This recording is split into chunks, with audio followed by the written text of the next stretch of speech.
Bonjour à tous. Le cinquième module de la formation PSGSE est consacré à l'analyse des coûts et du financement du système éducatif. Ce module présente de façon détaillée les différentes méthodes qui vont être utilisées pour estimer à combien se monte la dépense pour l'ensemble d'un système éducatif et à chacun de ces niveaux, et savoir comment ces dépenses se répartissent entre différentes fonctions, par exemple le financement du personnel, du matériel, des constructions, etc. Sur le premier plan, la reconstitution de la dépense globale, c'est un travail relativement minutieux qu'il faut accomplir, et il y a un certain nombre de pistes dans le module qui vont permettre de vous aider, et notamment de privilégier certaines pistes plutôt que d'autres, notamment utiliser des informations sur les dépenses effectives, les dépenses exécutées, et non seulement les intentions de dépenses que sont les budgets. Sur le second plan également, plusieurs activités sont suggérées qui permettent de distinguer à l'intérieur d'une catégorie de dépenses des informations plus analytiques. Par exemple, nous serons particulièrement intéressés à connaître le montant consacré à financer des enseignants dans le système éducatif. Et bien pour cela, ça veut dire qu'il faut être capable de séparer ce qui constitue chez les enseignants comme fonction une activité première, c'est-à-dire ils sont en classe, en face des élèves, ou ce qui ne correspond qu'à un statut, mais ils sont en fait agents administratifs ou travaillent à l'intérieur du ministère dans différents bureaux. Ces activités sont effectivement relativement délicates à conduire, et plusieurs exemples seront donnés au sein du module.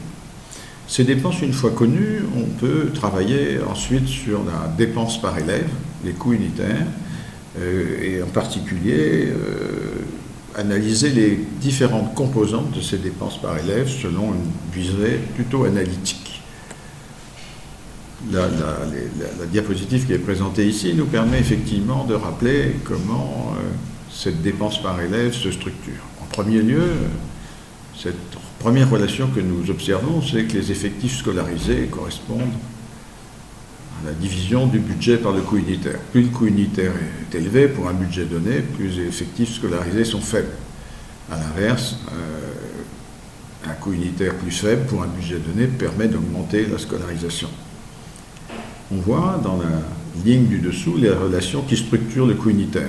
Celui-ci est un produit d'un ensemble d'éléments, en particulier le rapport des salaires moyens des enseignants sur la taille moyenne des classes, multiplié par l'horaire hebdomadaire des élèves sur l'horaire hebdomadaire des enseignants, plus les autres dépenses par élève que l'on ne distingue pas ici de façon précise. Mais ces simples éléments permettent de considérer qu'on a là des éléments qui ont un impact direct au plan financier sur la dépense par élève et donc sur les effectifs scolarisés pour un budget donné, salaire des enseignants par exemple, qui vont augmenter le coût unitaire, toutes choses égales par ailleurs, ou la taille moyenne des classes qui, si elle augmente, va permettre de réduire le coût unitaire, mais aussi les horaires respectifs des élèves et des enseignants. Ces différents éléments constituent très clairement à la fois des éléments qui influent sur les dépenses et sur la qualité.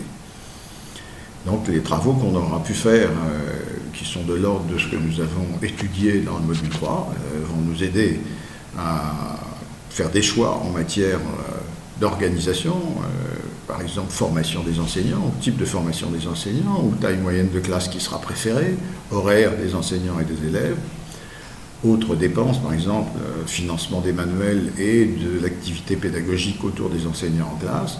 Tous ces éléments concourent donc à définir à la fois des éléments financiers et des éléments qui affectent la qualité des apprentissages. Donc nous avons un arbitrage à conduire ici, non seulement entre coût et effectifs scolarisés, mais entre coût, composante du coût et qualité. Ces différents éléments, ces différents coûts unitaires forment aussi la base de la définition d'un modèle de simulation financière en éducation, MSFE, qui va constituer la base d'une analyse de politique possible à définir pour le système éducatif. À partir du moment où, dans les premiers modules, nous avons déjà des informations sur l'efficacité du système en termes quantitatifs, éventuellement en termes qualitatifs. Nous avons ici maintenant des informations sur ce que coûtent les différentes options d'organisation. On peut définir un modèle qui va permettre finalement de chiffrer différentes politiques éducatives. Cette diapositive présente la structure du modèle de simulation financière en éducation. On voit que ce modèle est une feuille de calcul sur laquelle nous aurons un axe horizontal, temporel, et puis sur cet axe, une année de base qui va être constituée de toutes les informations que nous avons pu collecter sur l'organisation du système et ses différents coûts, et d'une année cible, d'année cible de projection tout au long de l'axe temporel. Les différents éléments qui sont considérés par ce modèle sont d'abord les ressources dont on pense bénéficier pour le système. Ces ressources du secteur vont être la référence, évidemment, qui vont permettre de considérer si nous sommes dans une situation favorable ou défavorable en matière de finances. Et puis ensuite, les différents blocs de dépenses pour les différents niveaux scolaires.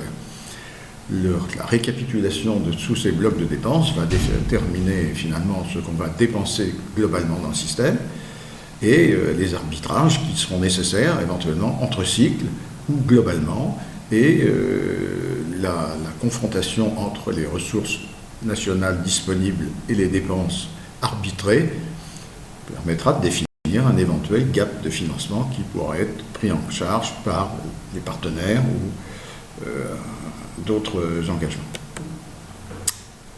On peut regarder cette décomposition des ressources. Le premier élément qui est considéré dans le modèle, il est formé d'une sorte d'entonnoir qui va de la richesse nationale, qui à travers la pression fiscale détermine des ressources publiques.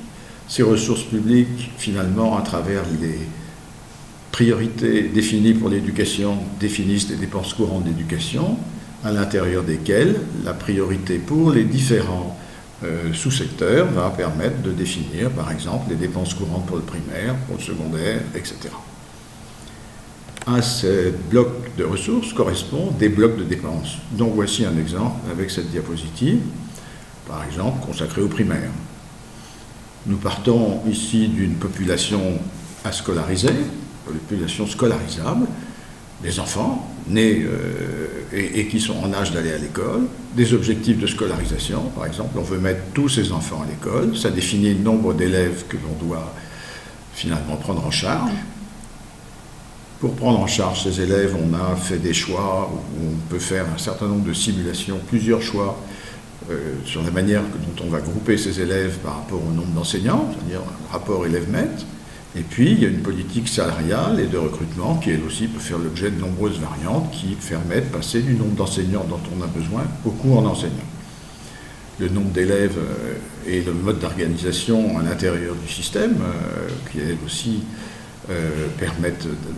peuvent être assortis de plusieurs variantes, définissent les salles de classe à construire, et donc nous allons avoir un coût total qui sera formé du coût enseignant, des dépenses hors dépenses enseignantes liées au mode d'organisation, et finalement du coût des constructions.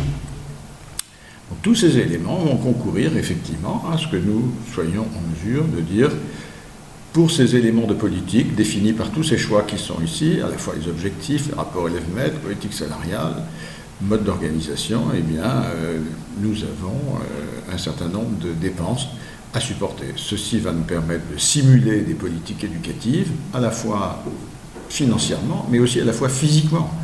Si dans nos simulations, nous nous apercevons que nous devons construire 10 fois plus de salles de classe que nous avons été capables d'en construire sur la même période dans les années passées, il risque d'y avoir un problème physique. De la même manière, si on est obligé d'embaucher bien plus d'enseignants qu'il n'y a d'élèves dans les écoles normales, on pourra penser qu'il y a un goulot d'étranglement à prendre en compte.